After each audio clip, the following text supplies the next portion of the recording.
Hi friends, welcome to Veni streets Tamil. வாங்க இன்னைக்கு நம்ம கிச்சனில் என்ன ரெசிபி செய்ய போகிறோம்னு பார்க்கலாம். அதுக்கு முன்னால் நம்ம சேனலில் ஃபர்ஸ்ட் டைம் பார்க்குறீங்கன்னா ப்ளீஸ் சப்ஸ்கிரைப் பண்ணிட்டு பாருங்க. அப்போ தான் நம்மளுக்கு நெக்ஸ்ட் வீடியோஸ் கொடுக்கறதுக்கு மோட்டிவேஷனாக இருக்கும். இன்னைக்கு நம்ம கிச்சனில் சட்டுன்னு யார் வேணாலும் செய்யக்கூடிய மசாலாஸ் ரொம்ப கம்மியாக யூஸ் பண்ணி ஒரு சிக்கன் பெரட்டல் தான் பார்க்க போகிறோம். வாங்க அதுக்கு தேவையான இன்கிரீடியன்ஸ் என்னென்னு பார்த்துட்டு வந்துடலாம். க்ளீன் பண்ண 1/2 kg சிக்கன், பெரிய வெங்காயம், பச்சை மிளகாய், கருவேப்பிலை, கொத்தமல்லி, இஞ்சி பூண்டு பேஸ்ட், உப்பு, மஞ்சள் தூள், சிக்கன் மசாலா, தக்காளி, எண்ணெய், கடுகு, தேவையான அளவு தண்ணி. எக்ஸாக்ட் மெஷர்மெண்ட்ஸ் டிஸ்கிரிப்ஷன் பாக்ஸ்ல கொடுத்துறேன், வேணுங்கிறவங்க செக் பண்ணிக்கலாம்.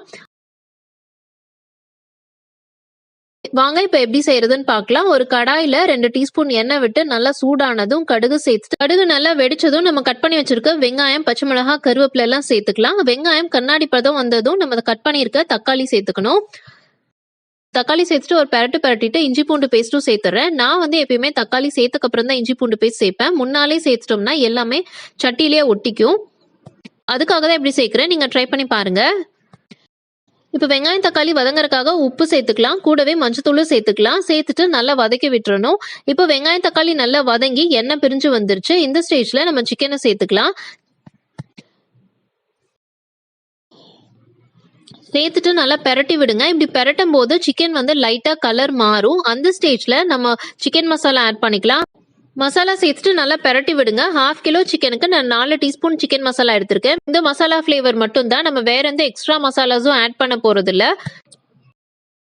இப்போ சிக்கன் வேகறதுக்கு தேவையான அளவு தண்ணி விட்டுக்கலாம். நான் ஒரு 1/2 டம்ளர் மட்டும் தண்ணி விடுறேன். ரொம்ப தின்னா வேணாம், நம்மளுக்கு கொஞ்சம் கிரேவி திக்கா தான் வேணும்.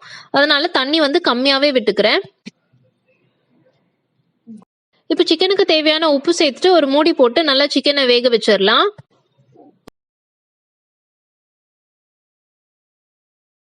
பாருங்க, கிரேவி நல்லா 10 நிமிஷத்துக்கு மேல கொதிச்சு சிக்கன் எல்லாம் நல்லா சாஃப்டா குக் ஆயிருச்சு.